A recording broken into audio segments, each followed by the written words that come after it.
So now we know the lineups for red team and blue team, so I can do a proper prediction. Yes, this is a second prediction, but knowing the actual fighters means I can do this seriously. And this is mostly for like fans of my channel and not so much the regular predictions, which generally are for both, because like, you know, regular prediction for people who don't even know me, and then the review for fans of my channel who want to know my opinion. This is really just for fans who want to know an updated opinion on who I think will win. Anyone who saw the last prediction knows how the leak being true could shape my opinion, but it's always possible the information in the leak is wrong, or what was in the leak was a fake out on Death Battle's part, and the supposed indication of death was not for the Death Battle, but rather for Red vs. Blue the show proper, as the actor for Death Battle will probably reprise the role of Caboose in Red vs. Blue Zero, or whatever happens in Red vs. Blue that will involve Caboose, and just replace Joel Heyman generally. Now, we have our lineups. Sarge, Griff, Simmons, Lopez, and Donut versus Church, Tucker, Caboose, Sheila, and Agent Texas. Yeah, blue team will probably win. Let's talk a moment about Agent Texas. In Blue vs. Red Part 2, she straight up beats Carolina in a fight. Of course, this being the fight where Biff dies. Poor Biff, may you join Ribbit Theatre in death. You could argue that Carolina was still standing and all that, but Tex made it out of this encounter victorious pretty conclusively. She also took on Maine, Wyoming, and York, and won. Sure, she has the thing where she's always going to fail in the end, but it is still inconsistent because she has succeeded in the past, such as when she decidedly did not fail against Carolina or the three freelancers. She straight up won. It's almost as if they retconned her character without actually setting up the idea that she will fail always. It's almost like they just completely goofed that. But, I mean, you know, Red vs. Blue, it was not ever something I cared for critical writing. It was never meant to be a serious show until, like, post-season 10. But, you know. I mean, she was also captured by Sergeant Lopez, that is notable, but she also took out Griff, Donut, and Simmons solo. Tex might be always fated to fail, but she doesn't necessarily need to succeed to manage this.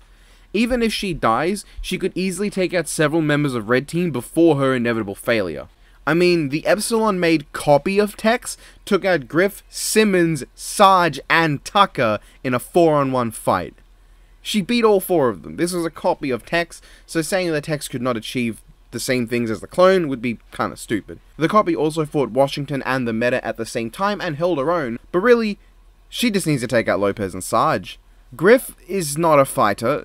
I can't think of a single moment where he's shown his fighting skill. Even that massive battle against all the Tex drones, Griff was the only one to be outright overwhelmed in any scene. Simmons is skilled to a point, but he does really get hard countered by Tucker being better in literally every way. And Donut might be the best with grenades, and I've heard he's been made into a capable fighter in recent times, but as a gag character, I don't think he really would compare to Caboose. Consider Caboose took out far more Tex drones than anyone else when that whole big fight happened. If he just gets angry, he'll destroy most of Red Team, and Church can do that by possessing him. More about that later. Consider that Caboose, Washington, and Carolina did most of the work in that fight against the Tex drones. They really are the best, and Caboose is a member of Blue Team here. While Sarge, Lopez, and Simmons don't suck in combat, and Donut has his own uses, Tex and Caboose would likely take out most of them before they end up dying, and Tucker can arguably 1v1 any member of Red Team and come out victorious. The only people I could see giving Tucker a challenge in a 1v1 would be Sarge or Lopez, and that's mostly because Lopez is really good at range, and Sarge is just very stubborn and refuses to die. Of course, that's not even mentioning that Blue Team also has Sheila, a straight-up tank. Most likely Sheila will die in the fight from Donut throwing a grenade at her, but she'll get some shots in, you'd hope.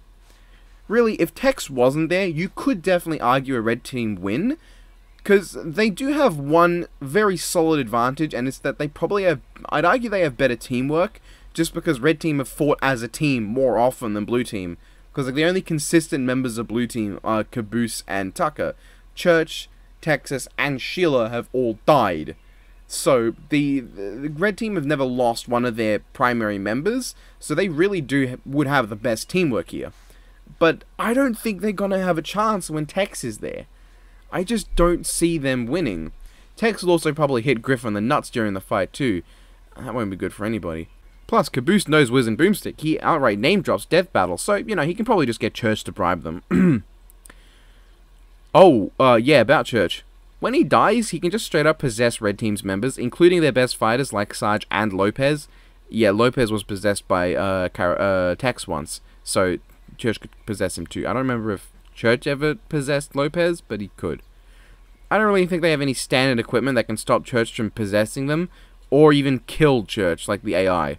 Unless they just say, if the AI is no longer in a body and ignore the possession, it loses. And, you know, Tex could do the same thing, but it is more of a Church thing than a Tex thing. So that was my second go at predicting this episode. Obviously shorter than the last one, but I really do think that Red Team they're not going to win. Like, at this point, once you add Tex in, that's it, it's game over. Like, arguing Tex would not turn the tables is weird, given in the first season, she's outright portrayed as being significantly better than everyone, and she only loses because Donut gets a really good throw-in, and for some reason Tex just does not leave the tank. The fucking idiot.